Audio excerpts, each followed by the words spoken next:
Hi everybody, this is Ravi Nallapreddy from Precision Academy.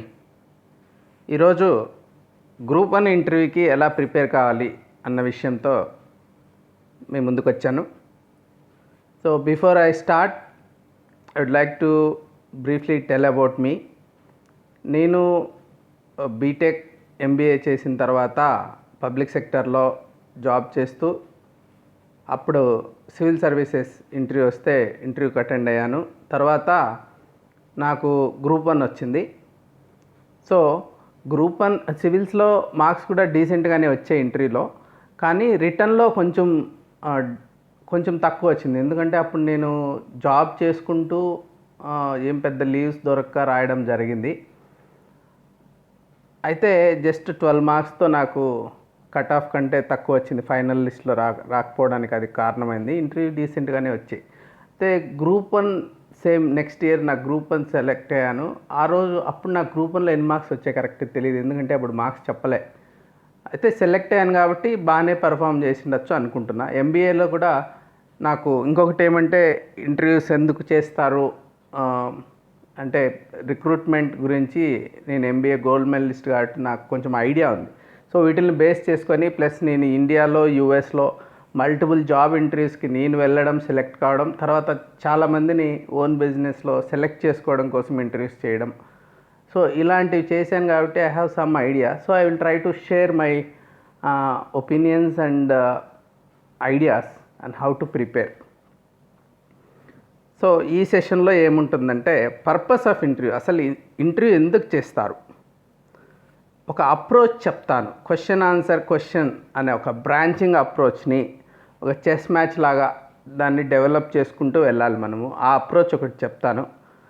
So నీ strong ఏరియాస్లోకి వాళ్ళని తీసుకురావాలి, week ఏరియాస్ని avoid చేయగలగాలి.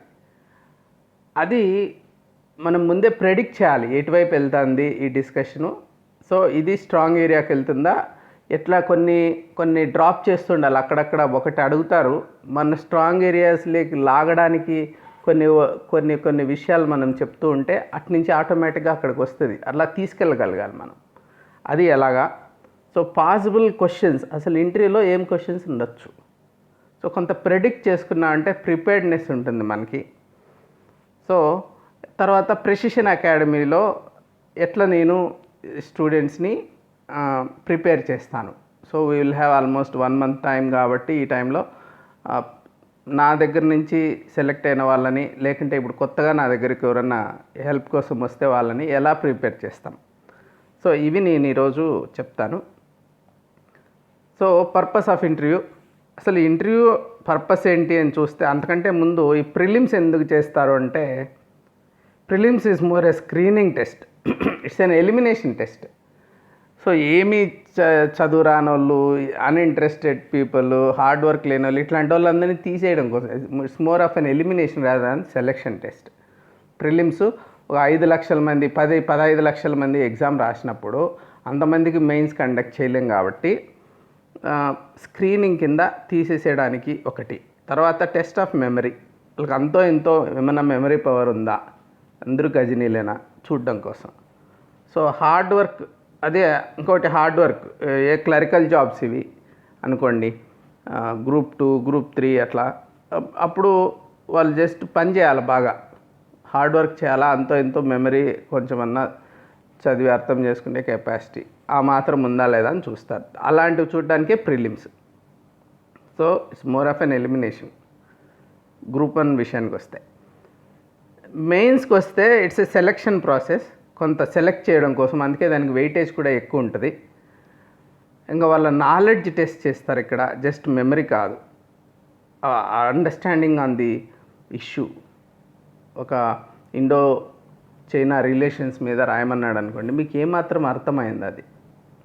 So return communication, నీకు return communication కూడా ఉండాలి బాగా. ఒక లెటర్ డ్రాఫ్ట్ చేయాలి, ఒక రిపోర్ట్ క్రియేట్ చేయాలి. So return communications, presentation skills, నువ్వు చెప్పదలుచుకునేది నీట్గా ప్రజెంట్ చేయగలగాలి.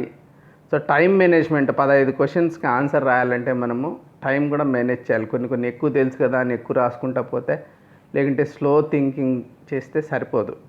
సో అనలిటికల్ స్కిల్స్ కూడా చూస్తారు. కొన్ని క్వశ్చన్స్ చాలా డీప్గా అనలిటికల్గా కూడా ఉంటాయి. సో అనలిటికల్ స్కిల్స్ కూడా మెయిన్స్లో చూస్తారు. అది ఆబ్జెక్టివ్ టైపు వాటిల్లో అంత ఛాన్స్ లేదనమాట చూడడానికి. ఎక్కడైతే ఈ మెయిన్స్లో ఇవన్నీ అనలైజ్ చేసిన తర్వాత మనవి ఇంటర్వ్యూ అనేది పర్సనాలిటీ టెస్ట్. ఇది టు అండర్స్టాండ్ యువర్ యాప్టిట్యూడ్. ఇవి రిటర్న్ దాంట్లో అంత ఈజీగా కనుక్కోలేం. సో ఎన్ని తెలుసుకోగలమో అన్నీ తెలుసుకుంటాము. తర్వాత 1-to-1 ఇంటర్వ్యూ చేస్తారనమాట. సో ఈవెన్ పెళ్లి చూపులు చూడండి, అంతా తెలుసుకుంటాం కానీ చూడకుండా చేసుకోం కదా. సో ఒకరిని చూస్తున్నాం ఎందుకు అంటే చూడడం ద్వారా, మాట్లాడడం ద్వారా చాలా విషయాలు తెలుస్తాయి. అవి చూడకుండా ఇంకా అదర్ వేస్లో తెలుసుకోలేము. అట్లాంటివి ఇక్కడ తెలుస్తాయి. So understand your aptitude to know you which cannot be known in written exams. నీకు రిటర్న్లో తెలుసుకోలేనట్టు ఇక్కడ తెలుసుకుంటారు వాళ్ళు. Make sure that you can handle Group 1 job well. Group 1 job అది it's not like it's a cream of the cream అనమాట. మనకు చూస్తున్నాము ఇన్ని లక్షల మంది రాస్తే just few hundreds of people got selected for interview. So 160 something will go and get the job. Final లిస్ట్లోకి వస్తారనమాట. ఏది ఏపీ Group 1 ఇప్పుడు రీసెంట్గా జరిగిన దాని గురించి ఈ నెంబర్స్ చెప్తున్నా. సో వాళ్ళల్లో ఏం ఎక్స్పెక్ట్ చేస్తారో ఒక ప్రెషర్ హ్యాండిల్ చేయగలగాలి. చాలా ప్రెషర్స్ ఉంటాయి ఒక Group 1 జాబ్ అంటే. పొలిటికల్ సైడ్ కావచ్చు, ప్రెషర్స్ ఉంటాయి, మీడియా సైడ్ నుంచి ఉంటుంది, వర్క్లోడ్ ఉంటుంది, employees, superiors, subordinates, peers. So ఈ మల్టిపుల్ టాస్క్స్ ఇస్తూ ఉంటారు, ప్రెషర్ ఎక్కువ అవుతుంది. టు టేక్ రైట్ డెసిషన్స్, మనం ఏం చేయాలా? రైట్ డెసిషన్స్ తీసుకోగలగాలి. ఎవరు ప్రతిదీ చెప్పరు Group 1 ఆఫీసర్కి, క్లర్క్స్కి చెప్తారు. Group 1 ఆఫీసర్స్ డెసిషన్స్ తీసుకోగలగాలి. ఇండిపెండెంట్ థింకింగ్ ఉండాలి. లీడర్షిప్ క్వాలిటీస్, నువ్వు ఒక్కడే చేసేసేది కాదు. నీకు పోతూనే ఒక 15-20 మంది స్టాఫ్ ఉంటారు Group 1 జాబ్ అంటే, ఇంకా ఎక్కువ కూడా ఉంటారు. Depends on which job you are undertaking. So అన్ని లేకుంటే 100 కూడా ఉండొచ్చు. సో ఇంతమందిని నువ్వు లీడ్ చేయగలిగి వాళ్ళ దగ్గర నుంచి వర్క్ తీసుకురాగలగాలి తప్పించి అంతా నేనే చేసేస్తా హార్డ్ వర్క్ అంటే కుదరదు. It's a hard work it self is not sufficient. You should be a good leader. ఇంకొకటి ఎంపతి ఉండాలి. ప్రజల సమస్యల యొక్క ఎంపతి ఉండాలి. అంటే వాటిని మీరు అర్థం చేసుకొని వాళ్ళని మీరు ఆ ప్రాబ్లమ్స్ ఫీల్ కాగలగాలి. నాకేం సంబంధం లేదు, వాళ్ళ కష్టాలు వాళ్ళవేం కాకుండా కమిట్మెంట్ ఉండాలి పీపుల్కి. పర్పస్ ఆఫ్ లైఫ్ ఉండాలి. అసలు ఏదో డబ్బులు తయారు చేసుకోవడమే కాదు లైఫ్ అంటే, something more than that. So నువ్వు ఏదన్నా చెయ్యాలి అన్న అది నీలో ఉండాలన్నమాట. సో అది ఉందా లేదా అవి కూడా చూస్తారు. సో ఇవి రిటర్న్ కమ్యూనికేషన్లో చూడలేం కాబట్టి ఇక్కడ చూస్తారు. ఇంకా నీ బిహేవియర్ ఎలా ఉంది, యాటిట్యూడ్ ఎలా ఉంది, ఆర్గ్యుమెంటేటివ్గా ఉన్నావు. ఇప్పుడు టీవీ డిబేట్స్లో తిట్టేసుకుంటూ ఉంటారు. మడ్స్లింగింగ్, వీడినెత్తిన వాడు 5 కేజీల బురదేస్తే వాడినెత్తిన వీడు 10 కేజీలు బురదేస్తాడు. ఎవరు ఎక్కువ బురదేశాడు వాడు గెలిచాడు. అట్లుంటుంది అక్కడ టీవీ డిబేట్స్లో. చెప్పులతో కూడా కొట్టేసుకుంటారు. అయితే ఇక్కడ అట్లా కాదు. నువ్వు డీసెంట్ బిహేవియర్, నీ యాప్టిట్యూడ్, సో ఆర్గ్యుమెంటేటివ్ కాకుండా ఫర్మ్గా ఉంటూ నువ్వు నీ ఒపీనియన్స్ చెప్పడం. ఇట్స్ నాట్ అబౌట్ నోయింగ్, అంటే నీకు ఎంత తెలుసు అనేది తెలుసుకోవడం కోసం కాదు. ఆల్రెడీ అయిపోయింది. ప్రిలిమ్స్ మెయిన్స్లో నీ నాలెడ్జ్ టెస్ట్, మెమరీ టెస్ట్లో అన్నీ అయిపోయాయి.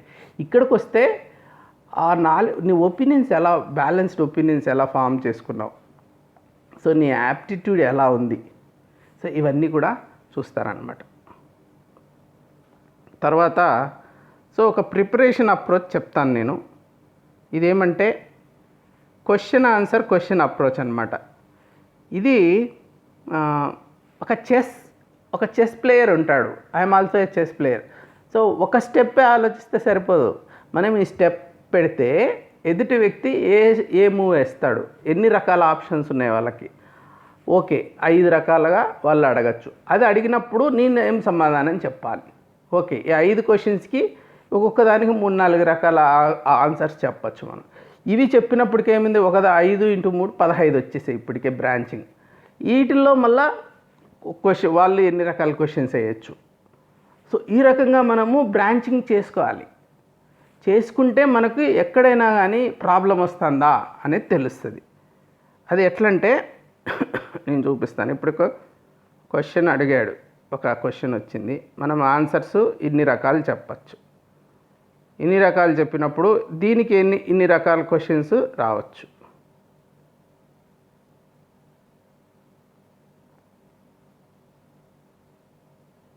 సో 15 అయినాయి కదా. మళ్ళీ వీటిల్లో ఇది క్వశ్చన్, ఇది ఆన్సర్స్ మనవి A1 A2 అలాగా అనుకోండి. ఇది మళ్ళీ క్వశ్చన్స్. సో ఇప్పుడు ఏమైనాయి, 15 క్వశ్చన్స్ తయారైనాయి. మళ్ళీ వాటికి ఒక 3 ఆన్సర్స్ ఒక్కొక్క దానికి.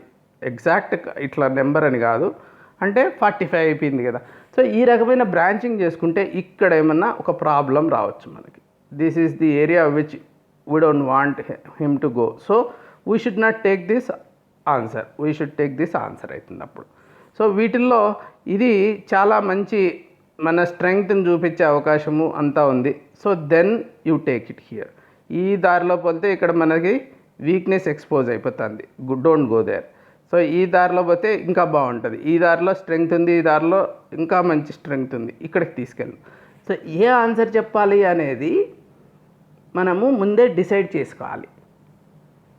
సో అలా చేస్తే తప్పించి అక్కడ పోయినప్పుడు ఏదో ఒకటి తోచింది మాట్లాడుకేసుకుంటూ ఉంటే ultimately generally that's what happens. But ఇప్పుడు గ్రాండ్ మాస్టర్స్ ఉంటారు, ఇప్పుడు వి ఆనంద్ ఉంటాడు, హీ విల్ టేక్ సెకండ్స్ అంటారు వాళ్ళని, ఇంకొక గ్రాండ్ మాస్టర్ని పెట్టుకుంటాడు సపోర్ట్కి. థింక్ చేస్తాడు ఎదుటి వ్యక్తి ఏం మూసేస్తాడు, నేనేం చేయాలి, ఎలా చేయాలి, చాలా వర్క్ ఉంటుంది అనమాట వాళ్ళ గ్రౌండ్ వర్క్. అలా చేసుకుంటే మనము so some wrong areas we can avoid, hour strong areas we can take them to, and also will be prepared properly. దానికి రైట్ ఆన్సర్స్ మనం కొన్నిటికి ఆన్సర్సే ఉండవు మన దగ్గర ముందే. సో వాటికి రెడీగా ఉంటాం. సో ఒక లైవ్ ఎగ్జాంపుల్ తీసుకుంటాను నేను. ఒక అబ్బాయితో నేను మాట్లాడాను, సివిల్స్ ఇంటర్వ్యూకి వెళ్ళాడు, సెలెక్ట్ కాలేదు అతను ఇంటర్వ్యూ నాతో షేర్ చేస్తున్నప్పుడు చెప్పాడనమాట. సో ఇంటర్వ్యూలో ఏం జరిగిందో చెప్తాను నేను. That is real life example చెప్తాను. So what are your parents అన్నాడు ఇంటర్వ్యూలో అడిగితే. ఐ మీన్ ఆర్ఫన్, నాకు చిన్నప్పుడే పేరెంట్స్ ఇద్దరు పోయారు, నేను ఆర్ఫన్ సార్ అని చెప్పాడు. అంటే ఓ అవునా, అట్లయితే హూ రేజ్డ్ యూ, అంటే నీకు ఎట్లా ఫైనాన్షియల్గా ఎలా చేసావు అంటే, then I work from my childhood and supported myself. అంటే నేను ఒక చైల్డ్ లేబర్ సార్ అని చెప్పాడు. చిన్నప్పటి నుంచి పని చేసుకొని సంపాదించుకొని. It's great. ఇంతవరకు ఎంత బాగా వచ్చింది చూడండి. అతను is 100 times better than anybody else. ఇప్పుడు అంత పేరెంట్స్ స్పూన్ ఫీడింగ్ చేసుకుంటా వచ్చేది ఇంటర్వ్యూ, సివిల్స్ ఇంటర్వ్యూ దాకా వెళ్ళాడు. It's great. అప్పుడు ఇంతవరకు నీట్గా వెళ్ళింది, ఇక్కడ ఆగిపోతుంది అనుకున్నాడు. అంటే ఇంత గొప్పగా నువ్వు సొంతంగా వచ్చావు అని చెప్పి ఇంకా జాబ్ ఇచ్చేస్తారు అనుకున్నాడు అనమాట. ఈ thought only 2 levels down. Third level ఏమైంది, if you become a district collector how would you solve this problem అని అడిగారు. చైల్డ్ లేబర్ ప్రాబ్లమ్ని ఎలా హ్యాండిల్ చేస్తావు. He was not prepared for that. అతన్ని ఒక చైల్డ్ లేబర్గా ఉండి ఇంత దూరం వచ్చావు అని అప్రిషియేట్ చేసి మంచి మార్క్స్ ఇస్తారనుకున్నాడు. కానీ నువ్వు ఎలా సాల్వ్ చేస్తావు అని చెప్పేసరికి హీ వాజ్ నాట్ ప్రిపేర్డ్. ఏదో చెప్పేశాడు కానీ అంత సాటిస్ఫాక్టరీగా చెప్పలేదు. తర్వాత నేను చెప్పాను, నేను ఒక చైల్డ్ లేబర్ ప్రాజెక్ట్ డైరెక్టర్గా పనిచేశాను, నేను ఇలా చేశాను అని అబ్బాయికి చెప్పాను. సో నేనేం చేశాను, ఫస్ట్ ఒక సర్వే చేశాం, మొత్తం ఎంఆర్ఓల్ని అందరినీ స్టాఫ్ని అందరినీ యూస్ చేసుకొని ఆ డిస్ట్రిక్ట్లో మొత్తం సర్వే చేసేసాం. ఇల్లు ఫ్యాక్టరీస్ అన్నీ సర్వే చేసి ఎంతమంది ఉన్నారు చైల్డ్ లేబర్ అని ఒక సర్వే చేసాం. తర్వాత ఒక చైతన్యం తీసుకొచ్చాం. తర్వాత ఏం చేసామంటే తల్లిదండ్రులకి అవగాహన సదస్సులు చాలా నిర్వహించాను నేను. మదర్స్కి ఎస్పెషలీ మదర్స్ కూర్చొని పెట్టుకొని, ఒక కాకి ఎప్పుడైనా పురుగులు తీసుకొచ్చి పిల్లలకి ఇస్తుందా, లేకుంటే పిల్లలు ఏరుకొచ్చి తల్లి కాకి ఇస్తున్నాయా, ఒక దూడ ఆవుకి పాలిస్తుందా, ఆవు దూడకు పాలిస్తుందా, జంతువులంతా కూడా పిల్లల మీద ఆధారపడకుండా పిల్లలకి హెల్ప్ చేస్తా. అంటే మీరు 5-6 ఏళ్ళ పిల్లల దగ్గర బీడీలు చుట్టించడము, పలకలు తయారు చేయించడము, గనుల్లో పని చేయించడము, ఫ్యాక్టరీస్లో పని చేయించడము, ఇది ఎంత అమానుషం. మీలాగానే ఉండిపోవాలన్నా మీ పిల్లలు, ఏమైనా బాగుపడాలన్నా అని వాళ్ళకు చాలా మార్పు వచ్చిందనమాట.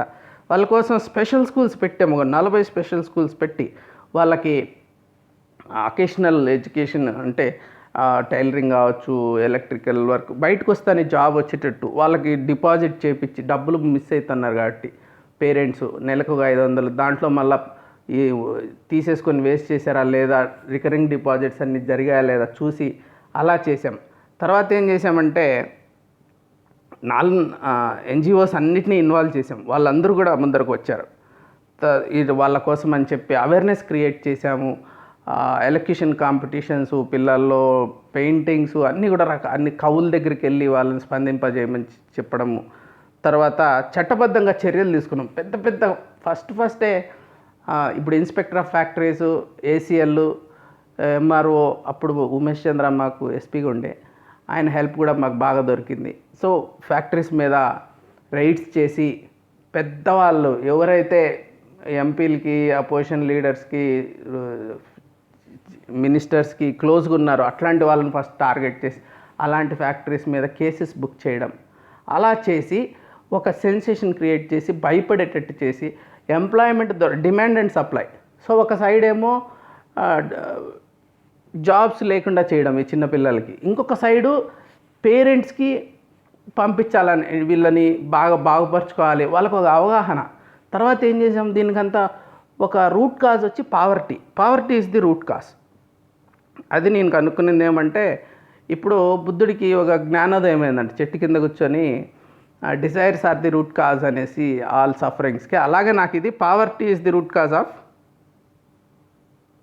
చైల్డ్ లేబర్ అని తెలిసింది. సో అప్పుడేం చేశాను, వీళ్ళకి పావర్టీ నుంచి బయటికి తీసుకురావడం కోసం వాళ్ళకి హౌసింగ్ డిపార్ట్మెంట్తో మాట్లాడి వాళ్ళకి ఇల్లు శాంక్షన్ చేయించడం ఈ చైల్డ్ లేబర్ ఫ్యామిలీస్కి, లేకుంటే మైనారిటీస్ కార్పొరేషన్, లేకుంటే రిలవెంట్ కార్పొరేషన్స్కి BC welfare, SC corporation, BC corporation నుంచి వాళ్ళకి లోన్స్ వచ్చేటట్టు చేయడం. ఇలాగా చేసి వాళ్ళని ఆర్థికంగా కొంచెం, ఇప్పుడు నేను ఆలోచించాను, ఇప్పుడు నా పిల్లల్ని నేను చైల్డ్ లేబర్గా పంపిస్తానా? పంపను. నా ఫ్రెండ్స్ ఇంజనీర్స్, డాక్టర్స్, లేకుంటే బిజినెస్ పీపుల్ ఎంతోమంది ఉన్నారు కదా, వీళ్ళందరూ ఎందుకు 5-6 ఏళ్ళకే పిల్లల్ని వర్క్కి పంపట్లేదు? అది ఆలోచిస్తే నాకు అనిపించింది. సో వాళ్ళు నిజంగా ఆప్షన్ ఉంటే, వాళ్ళ దగ్గర డబ్బులు ఉంటే ఇట్లా చేసేటోళ్ళు కాదు, వాళ్ళకి లేక పంపిస్తున్నారు. అందరూ చేస్తే కానీ జరుగుబాటు కానీ పరిస్థితి వాళ్ళ ఇంట్లో ఉంది కాబట్టి, ప్లస్ ఎక్కువ మంది పిల్లలు, తర్వాత ఫాదర్స్ రెక్లెస్గా ఉండడము, డ్రింకింగ్ హ్యాబిట్స్ ఉండడము, వాళ్ళందరినీ కూడా నేను మార్చడానికి ట్రై చేశాను. మీరు ఇలా చేయడం వలన మీ పిల్లలు ఇలా అయిపోతున్నారు, ఇంతమందిని కానీ పెంచే కెపాసిటీ లేనప్పుడు ఎందుకు కంటున్నారు? సో కన్న తర్వాత ఇట్లా పెంచాలి, మిమ్మల్ని మీ పేరెంట్స్ గాలికి వదిలేస్తే, మీరు మీ పిల్లల్ని గాలికి వదిలేస్తే ఇది కుదరదు, ఈ సైకిల్ ఎక్కడో చోట కట్ కావాలి, పైకి రారా మీరు ఎప్పటికీ అని చెప్పి వాళ్ళని తీసుకొచ్చి అడల్ట్ ఎడ్యుకేషన్ క్లాసెస్ పెట్టించడము. సో ఒక డిపార్ట్మెంట్ కాదు, అన్ని డిపార్ట్మెంట్స్ని ఇంటిగ్రేట్ చేశాను. సో అందరు ఆఫీసర్స్, కలెక్టర్ సపోర్ట్ తీసుకొని అన్ని డిపార్ట్మెంట్ హెడ్స్, వాళ్ళందరూ ఈ చైల్డ్ లేబర్ వీళ్ళకి నేను ప్రాసెస్ చేయించి, వీళ్ళ అప్లికేషన్స్ తీసుకెళ్ళి వీళ్ళకి ఇల్లు శాంక్షన్ చేయండి, వీళ్ళకి ఇది చేయండి అని చెప్పి, సో ఇలా చేయడం ద్వారా పావర్టీ నుంచి బయటకు వేయడము, అవేర్నెస్ క్రియేట్ చేయడం వల్ల పిల్లలకి బాల్యాన్ని తిరిగి ఇవ్వడం, ఇలా చేయడి మల్టీఫేసిటెడ్ అప్రోచ్ అనమాట ఇది. ఒకవైపు నుంచి ఈ ఎంప్లాయ్ చేసుకుంటే క్రైమ్ అని కేసులు పెడుతూ, ఇంకొక వైపు వాళ్ళకి ఆప్షన్స్ క్రియేట్ చేసి, ఓపెన్ చేసి, పేరెంట్స్లో ఒక డిజైర్ క్రియేట్ చేసి, ఇలా చేస్తే చాలా మంచి మార్పు వచ్చింది, ఎక్కడ కరప్షన్ లేకుండా.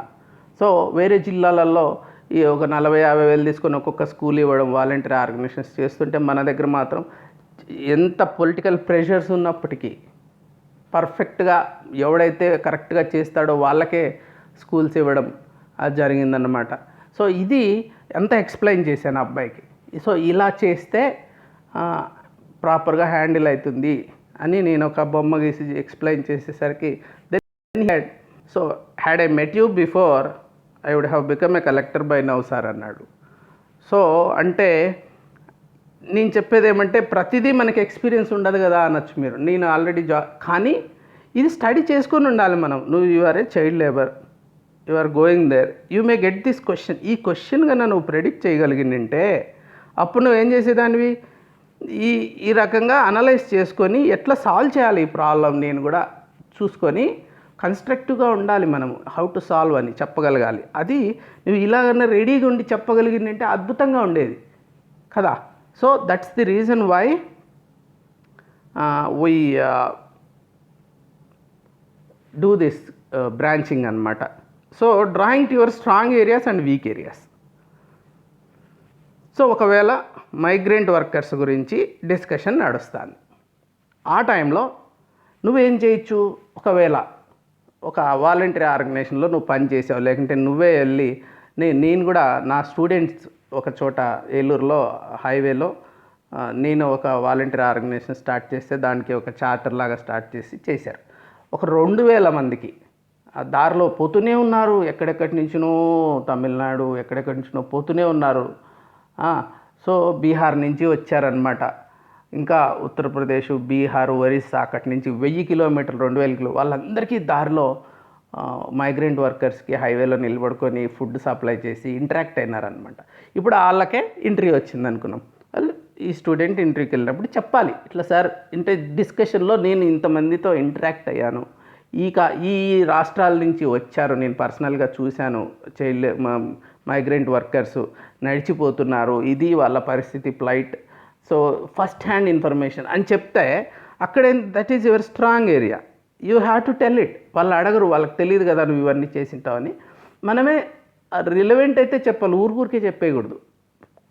కనెక్ట్ అయింది కాబట్టి ఇది నా పర్సనల్ ఎక్స్పీరియన్స్, నేను ఇలా చూశాను, ఈ స్టేట్స్ నుంచి వచ్చారు, ఇందుకు వచ్చారు, ఇందుకు వెళ్ళారు, ఇవి వాళ్ళ పరిస్థితులు అని కన్నా మనం ఎక్స్ప్లెయిన్ చేయగలిగితే, ఓహో ఇతను జాబ్ లేకుండానే మనం గ్రూప్ 1 జాబ్ ఇస్తే ఇంకా ఎంతమందికి చేస్తాడు, మామూలుగానే ఇంత కమిట్మెంట్తో హార్డ్ వర్క్ చేసి ఇంత చేశాడంటే గ్రూప్ 1 జాబ్ ఇస్తే ఈ will be more useful, is the right person అనిపిస్తుంది. అది స్ట్రాంగ్ ఏరియాస్లోకి మనం వాళ్ళని తీసుకొచ్చే విధానం. ఇప్పుడు ఇంకొకటి చెప్తాను. స్ట్రాంగ్ ఏరియా, ఇప్పుడు డిస్కషన్ జరుగుతుంది కోవిడ్ గురించి, ఏదో రిలేటెడ్ టెక్నాలజీస్ గురించి, టెస్టింగ్ వాటి గురించి ఇంటర్వ్యూలో డిస్కస్ చేస్తున్నాం. అప్పుడు వచ్చేసి నువ్వు వచ్చేసి కంప్యూటేషనల్ బయాలజీ చేశాను, ఆర్టిఫిషియల్ ఇంటెలిజెన్స్ చేసావు అనుకో, ఒకవేళ ఆల్రెడీ పిహెచ్డి చేసావు, you have done tremendous work and foreign ప్రొఫెసర్స్తో ఆల్రెడీ వర్క్ చేసి ఈ టెస్ట్లకి ఆర్టిఫిషియల్ ఇంటెలిజెన్స్ యూస్ చేయడం ద్వారా యాక్యురేట్గా తీసుకురాగలిగిన ఒకటి నువ్వు అరైవ్ అయ్యి నువ్వు ఆల్రెడీ పేపర్ పబ్లిష్ చేసి you have already done some work అనుకో, that is your strong area చెప్పావు అనుకో. కానీ it can end up in some other way. Next question ఆలోచించు.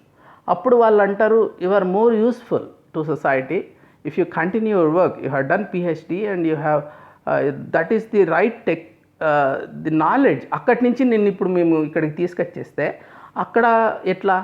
కాబట్టి మన దేశానికి ఒక సైంటిస్ట్ అవసరము, ప్రపంచానికి అవసరము. ఈ టైంలో ఇట్లాంటి క్రిటికల్ టెక్నాలజీస్ నుంచి నువ్వు వచ్చేస్తే ఎట్లా అని కూడా అడగచ్చు. సో స్ట్రాంగ్ ఏరియానే. So you will be put in to a difficult situation. అప్పుడు నువ్వు చెప్పగలగాలి. ఒకవేళ నువ్వు అక్కడికి వెళ్ళిన తర్వాత ఆన్సర్ చేయగలవా ఆలోచించుకొని అక్కడికి తీసుకురావాలి వాళ్ళని. ఎస్, నేను ఇప్పుడు ఇది చేసిన తర్వాత నేను గ్రూప్ 1 ఆఫీసర్ అయ్యి నేను ఈ పర్టికులర్ డిపార్ట్మెంట్, నేను అందుకే దీన్ని ఫస్ట్ సెలెక్ట్ చేసుకున్నాను, దానికి వెళ్ళగలిగానంటే నేను ఈ నాలెడ్జ్ని అక్కడ యూజ్ చేసుకుంటాను అని చెప్పగలగాలి. సో అవి నువ్వు కన్విన్స్ చేయలేవు అని డౌట్ వచ్చిందనుకో, ఏ డిపార్ట్మెంట్లో నీకు ఈ నాలెడ్జ్ బెస్ట్ యూజ్ అయిపోయి నీకు ఇక్కడ నువ్వు సైంటిస్ట్ కంటే ఇక్కడ బెటర్ యూజ్ అవుతుంది అదంతా అని చెప్పగలిగితేనే అప్పుడు నువ్వు ఈ రూట్లో తీసుకురావాలి. సో ఇంకొన్ని ఉంటాయి, డైరెక్ట్ వీక్ ఏరియాస్ ఉంటాయి. నువ్వు జెండర్ ఇది అంటే మేల్ చావనిస్ట్వి నువ్వు, లేకంటే అట్లాంటివన్నీ నువ్వు definitely will try to avoid. నేను ఎందుకంటే స్ట్రాంగ్ ఏరియాస్ని కూడా కొన్ని అవాయిడ్ చేయాల్సి వస్తుంది అని చెప్తున్నా. ఏ స్ట్రాంగ్ ఏరియాస్లోకి తీసుకురావాలి, ఇంకొక ఏది చెప్పినా డిఫెండ్ చేసుకునేటట్టు ఉండగలుగుతూ మనము ప్లాన్ చేసుకుంటే బెటర్ అనేది ఇక్కడ పాయింట్ అనమాట. ఇంకా ఎలాంటి క్వశ్చన్స్ రావచ్చు, let's have like some brief thing. So tell me about your self అని అడగచ్చు. సో ఇంకా నీ హోమ్ టౌన్ ఏది, ఏ డిస్ట్రిక్టు, హోమ్ స్టేట్ ఏంటి, హోమ్ డిస్ట్రిక్ట్ ఏంటి, ఇవి చూసారంటే క్వశ్చన్స్ అక్కడి నుంచి రావచ్చు. ఇప్పుడు ఫర్ ఎగ్జాంపుల్ నేను సివిల్ సర్వీస్ ఇంటర్వ్యూకి వెళ్ళాను, మదనపల్లి మాది. మదనపల్లి ఎంతమందికి తెలుసు మదనపల్లి గురించి? కొంత అంటే ఏం తెలుసు, ఊరికే ఊరని తెలుసు అంతే.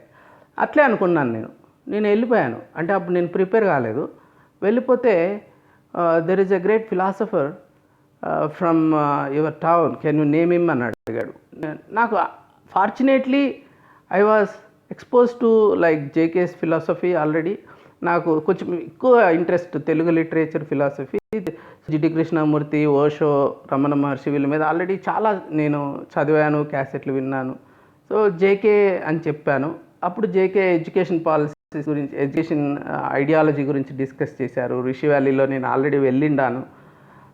వాళ్ళ పిల్లలతో, అది రిషి వ్యాలీ స్కూల్ పిల్లలతో హాకీ ఆడడం అవన్నీ కూడా జరిగినాయి కాబట్టి నాకు తెలుసు, కొంచెం ఐడియా ఉంది, కొంచెం చదివిన్నాను కాబట్టి హ్యాండిల్ చేయగలిగాను. కానీ ఇట్ వాజ్ అన్ఎక్స్పెక్టెడ్. కానీ మీరు అన్ఎక్స్పెక్టెడ్గా వెళ్తే లక్కీగా ఇట్లాంటివి దొరకవు. ఎక్స్పెక్ట్ చేయాలి మీ ఊరేది, దాన్ని బట్టి మీ జిల్లా, మీ అవన్నీ మీరు బాగా స్టడీ చేసుకొని ఆన్సర్ చేయగలగాలి. ఇప్పుడు పేరెంట్స్ గురించి అడుగుతున్నారనుకోండి. పేరెంట్స్ ఏంటి ఫ్యామిలీలో? ఫార్మర్ అంటే ఎన్నో, ఫాదర్ ఈజ్ ఎ ఫార్మర్ అంటానే. సో ఏం పంటలు పండిస్తారు అనే కాడి నుంచి, ఇప్పుడు రాయలసీమ అయితే అక్కడ వర్షాధారము, ఎలాంటి ఇబ్బందులు ఉన్నాయి, ఇవన్నీ చెప్పగలగాలి. లేకుంటే కొత్తగా ఇప్పుడు ప్రతి ఊరికి ఒక బిల్డింగ్, ఒక రైతు కోసం ఒక కేంద్రాన్ని ఏర్పాటు చేస్తున్నారు కదా, వాటి గురించి ఏంటి? లేకుంటే ఇప్పుడు రైతులకి గ్రామ సచివాలయం ద్వారా ఏమేమి సహకారాలు అందుతున్నాయి, ఎలా బెటర్, ఇట్లాంటివి అడగచ్చు. ఎన్నో రకాల డెవలప్మెంట్స్ మీద వాళ్ళు క్వశ్చన్స్ రావచ్చు అనమాట. సో ఇవన్నీ మనం ప్రిపేర్డ్గా ఉండాలి. సో పాజిటివ్స్, నెగిటివ్స్ అడగచ్చు వాళ్ళు స్వాట్ అనాలిసిస్లో. నెగిటివ్స్ కదా అనేసి మనము ఇంతకుముందు చెప్పినట్టు ఇవరే సార్ ఆమె మేల్ చావినిస్ట్, లేకుంటే నాకు డిస్క్రిమినేట్ చేస్తాను, ఉమెన్ అంటే నాకు చిన్న చూపు, ఇట్లా మాట్లాడడానికి లేదు. సో మరీ కొంచెం చిన్నవి చెప్పాలి. సో అట్లాంటివి ఉండనే కూడదు బేసిక్గా. సో కాకపోతే you have to be clear అనమాట, ఏం చెప్తే బాగుంటుంది అని. సో హాబీస్ గురించి వచ్చింది అనుకోండి, నాకు లేవని చెప్పిన వాళ్ళు ఉన్నారు. నా ఫ్రెండ్స్ నేను చదువుకొని నన్ను చిన్నప్పటి నుంచి పేదవాడిని, నాకేం హాబీస్ లేవు, ఇట్లా అవేం పెద్ద అంటే it's an opportunity you got and you can give them additional information. వాళ్ళకి అంతా తెలిసిందే కాకుండా మన ద్వారా ఇంటరాక్ట్ కావడం ద్వారా కొన్ని విషయాలు తెలిస్తే వాళ్ళకి హ్యాపీగా అనిపిస్తుంది. ఇప్పుడు లైక్ బటర్ఫ్లై వాచింగ్ అని చెప్పాడు ఒక అబ్బాయి ఒక సివిల్స్ ఇంటర్వ్యూలో, he got really good score. So ఏంటి, అవునా బటర్ఫ్లైస్ ఎట్లా చేసావు, ఏం చేసావు, సో అప్పుడు నువ్వు కొత్త ప్రపంచంలోకి తీసుకెళ్ళచ్చు. అంతేకాకుండా నేను క్రికెట్ చూస్తాను, టీవీలు సినిమాలు చూస్తాను అంటే వాళ్ళు చూస్తారు, లేకుంటే పెద్ద ఏమి దాంట్లో ఏముండదు. ఏదన్నా స్పెసిఫిక్గా ఉందంటే హాబీ మీకు, లేకుంటే ఆలోచించుకోండి ఏదైనా మీకు ఇంట్రెస్ట్ ఉండేది, కొంచెం దాని మీద అడుగుతారు, చాలా డీప్గా చెప్పగలగాలి. హాబీ అన్న తర్వాత బటర్ఫ్లైస్ ఎన్ని రకాలు ఉంటాయి, మీ ఊర్లో దొరికే బటర్ఫ్లైస్ ఏమంటే నాకు తెలియదు అంటే వేస్ట్ కదా. కాబట్టి నేను ఏదో ఈ పార్కులో ఇలా చేశాను, ఇప్పుడు బర్డ్ వాచింగ్ అనుకో చెప్పగలగాలి. ఫ్రీక్వెంట్గా వస్తాయండి బర్డ్స్ ఏంటి, సిటీస్లో విలేజెస్లో ఏంటి, ఎక్కడెక్కడ చూసావు, ఏం చేసావు. సో మైగ్రేటరీ బర్డ్స్కి వాటర్ ప్రాబ్లమ్స్ మొత్తం చెప్పగలగాలి మనం. అలాగా మనము ఒక మంచి హాబీ చెప్పగలిగితే దాని మీద ఒక 5 to 10 minutes డిస్కషను, చాలా హెల్తీ డిస్కషన్ ఉంటుంది, చాలా బాగా నడుస్తుంది. సో ఇంకా నీ గురించి ఇంకొంచెం, ఇది it's more about you. Return ఎగ్జామ్స్లో అట్లా ఉండదు, నీ గురించి చెప్పు అనేది ఉండదు. ఇక్కడ ఉంటుంది ఇంటర్వ్యూలో. ఇక ఎడ్యుకేషన్ ఉంటుంది. నువ్వు ఏదో చేసింటావు, నువ్వు మెకానికల్ ఇంజనీర్ అవయా, నువ్వు మెకానికల్ ఇంజనీర్ చేసావు, నువ్వు ఇక్కడికి వచ్చి ఏదో ఎట్లా రిలేటెడ్ ఇది, నువ్వు బయోకెమిస్ట్రీ చేసావు, ఇట్లా అడుగుతుంటారు అనమాట. వాటిని కొంత రిలవెన్స్ చెప్పగలగాలి. ఎందుకు అసలు నువ్వు ఎందుకు సివిల్ సర్వెంట్ కావాలనుకుంటున్నావు? సో నీ కోర్ ఏరియా ఉంది కదా, నీ కోర్ ఏరియాలో నువ్వు చదివిండేది నీకు ఇంట్రెస్ట్ ఉండే కదా, దానికి వెళ్ళావు ఆ సబ్జెక్ట్కి, మధ్యలో ఎందుకు డీవియేట్ అవుతున్నావు చెప్పగలగాలి మనం. ఫేవరెట్ సబ్జెక్ట్ అసలు స్కూల్లో కాలేజీలో ఏం సబ్జెక్ట్ నీకు ఎక్కువ ఇంట్రెస్ట్, దాని మీద వెళ్తారు, దాని మీద నువ్వు ఏదన్నా ఒకటి చెప్పగలగాలి. Why did you study in that particular college, ఏదో ఒక కాలేజ్కి వెళ్తావు, ఒక ఏదో ముఖరంజా కాలేజ్కి వెళ్తావు, లేకుంటే ఎన్ఐటి తిరుచికి వెళ్తావు, లేకుంటే బిట్స్ పిల్లానికి వెళ్తావు, ఎందుకు వెళ్ళావు, why you preferred that college, లేకంటే ఆ కాలేజీలో ఏమన్నా ప్రాజెక్ట్స్ వర్క్ చేసింటే ఏం ప్రాజెక్ట్స్ చేసావు, నీ జాబ్ రోల్, ఇంతవరకు జాబ్స్ చేస్తున్నావు అనుకో, నీ జాబ్ రోల్ ఏంటి, ఏమైనా అచీవ్ చేసావా, ఏమైనా కాంట్రిబ్యూట్ చేసావా, నువ్వు ఏ ఆర్గనైజేషన్, నువ్వు ఇప్పుడు పలానా కంపెనీలో పనిచేస్తున్నావు, దాని ఇండస్ట్రీ, ఆ పర్టికులర్ కంపెనీ ఏ ఇండస్ట్రీలో ఉందో ఆ ఇండస్ట్రీ గురించి అడగచ్చు అనమాట. ఇప్పుడు ఫుడ్ ప్రాసెసింగ్లో ఉన్నావు అనుకో, నువ్వు ఎక్కడన్నా జాబ్ చేస్తున్నావు, సో దాని గురించి వాళ్ళు ఎక్కువ అడుగుతారు, ఇంకా డీటెయిల్డ్గా అడుగుతారు, తెలుసుకున్నామని కూడా ఉంటుంది వాళ్ళకి. అలాగే నీకెంత తెలుసు, నువ్వు చేస్తున్న పని ఎంత అవగాహనతో చేస్తున్నావు అనేది కూడా చూస్తారు. సో వీటితో పాటు ఇదంతా పర్సనల్ ట్రిగర్స్ అనమాట. ఇవన్నీ మనము వర్క్ చేసుకోవాలి. ఇవన్నీ ఈ క్వశ్చన్స్ అన్నిటికీ పెట్టుకొని ఆన్సర్స్ చేసుకొని ఏం రావచ్చు క్వశ్చన్స్ చూసుకుంటూ అటువైపు డీప్గా మనం స్టడీ చేయాలి. అలా కాకుండా ఈరోజు పేపర్లో హెడ్లైన్స్ ఉంటాయి, ఏమున్నాయని అడుగుతారు, లేకుంటే వాళ్ళే ఆ హెడ్లైన్స్ బేస్ చేసుకొని క్వశ్చన్స్ అడుగుతారు. ట్రిగర్స్ అక్కడి నుంచి ట్రిగర్ వస్తుంది. లేకుంటే ఇంకా జనరల్గా ఇప్పుడు కరోనా ఉంది, handling, first wave, second wave, తర్వాత వ్యాక్సిన్స్, ప్రొడక్షను, ప్రైసింగు, ఇలా ఎన్నో ఇష్యూస్ ఉంటాయి. ఈ ఇష్యూస్ మీద అడగచ్చు వాళ్ళు. నీకు అంతో ఇంత అవగాహన ఉండాలి వాటి మీద. ఎలా హ్యాండిల్ చేస్తావు నువ్వు ఇట్లాంటి సిచ్యువేషన్స్లో, ఎలాంటి ప్రాక్టికల్ ప్రాబ్లమ్స్ వస్తున్నాయి. సో ఇవన్నీ కూడా మనము ఇన్సైట్స్ అక్కడ చూపించగలిగి సొల్యూషన్స్ ప్రొవైడ్ చేయగలగాలి. ఊరికే క్రిటిసైజ్ చేసేది కాదు, you are going to solve the problem. Ultimately criticise చేసే వాళ్ళు దేశంలో ఎంతోమంది ఉంటారు. ఆఫీసర్సే కదా ఆఖరికి అన్నీ చేయాలి. ఈవెన్ పొలిటీషియన్స్లో కూడా సగం మంది క్రిటిసైజ్ చేస్తుంటారు, సగం మంది డిఫెండ్ చేస్తుంటారు గవర్నమెంట్ పాలసీ. అల్టిమేట్లీ 100% గవర్నమెంట్ని డిఫెండ్ చేసి, గవర్నమెంట్ సక్సెస్ చేసి ప్రజలకు మేలు చేయాల్సింది ఎవరు? మన ఈ గవర్నమెంట్ ఎంప్లాయీస్ అనమాట. మెయిన్గా bureaucracy, especially this group 1 officers, civil servants, వీళ్ళు సాల్వ్ చేయాలి ప్రాబ్లమ్స్ని. వీళ్ళే ఎట్లా అట్లా ఈ సమస్య నుంచి గట్టెక్కించాలి దేశాన్ని. సో దాని గురించి సొల్యూషన్స్ నీ దగ్గర ఉండాలి. ఇదేమంటే నీ నాలెడ్జ్ టెస్ట్ కాదు. Once again they are not trying to test your knowledge. So analytical skills, maturity levels, opinions ఎలా ఫామ్ చేసుకుంటున్నావు, సొల్యూషన్స్ ఎలా అరైవ్ చేస్తున్నావు, ఇవన్నీ చూస్తారనమాట ఈ డిస్కషన్ ద్వారా. So this is what you have to do. This kind of branching చేసుకొని questions అన్నిటికీ ఆన్సర్స్ చేసుకోవాలి. సో ప్రెసిషన్ ఎలా ప్రిపేర్ చేస్తారు మిమ్మల్ని? సో అది ఏమంటే I will be, like I told about myself, like with my experience I will try to work with each candidate one to one, considerable time పెట్టి branching అంతా చేస్తాను, sub branching చేస్తాను. I will be your second, ఈ చెస్లో seconds ఉన్నట్టు ఉండి branching ఇట్లా questions అడుగుతా పోవడం. మళ్ళీ ఇంకొక రూట్లో ఆన్సర్ చెప్పాడు అనుకో, అలాగా సార్ నేను ఇలా ఆన్సర్ చెప్తాను, ఓకే దాని మీద క్వశ్చన్స్ ఇలా ఉంటాయి, మళ్ళీ ఇలాంటివి.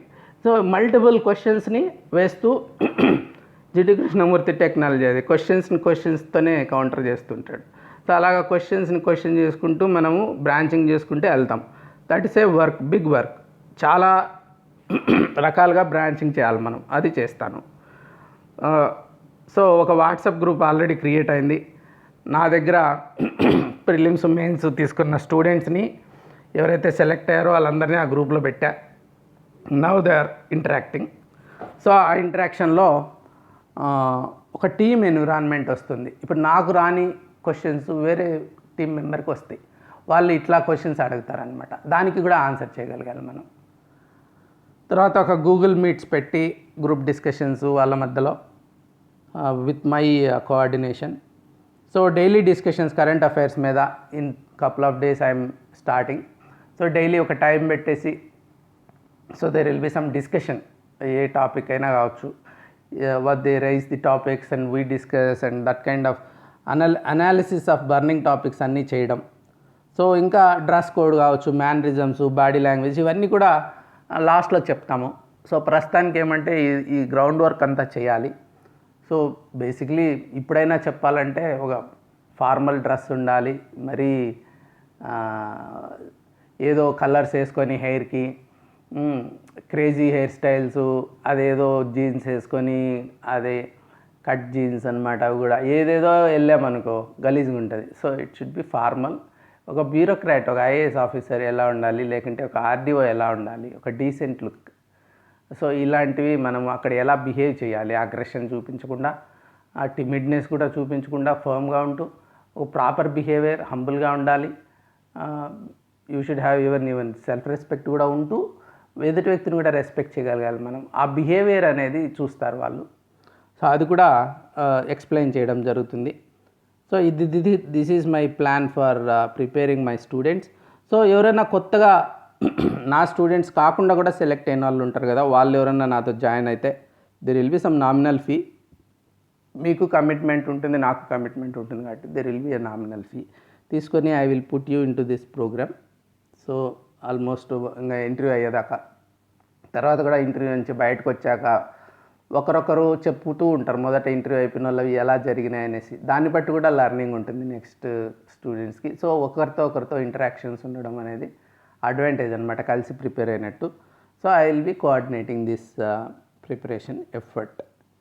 So if anybody want to be part of it, you may contact me through WhatsApp. Call చేయకండి, నేను నా వర్క్లో నేను ఉంటాను కాబట్టి వాట్సాప్ నేను ఇమ్మీడియట్గా రెస్పాండ్ అవుతాను. సో నా నెంబర్ 8101010185 లాస్ట్ నెంబర్ ఉంది కదా, అది నాది. 405060 వేరే వాళ్ళ నెంబర్స్, మార్కెటింగ్ కౌన్సిలింగ్ వాళ్ళ నెంబర్స్ అనమాట. సో 8101010185కి వాట్సాప్ చేస్తే so I will guide you. Thank you very much for joining. Have a good day. Bye.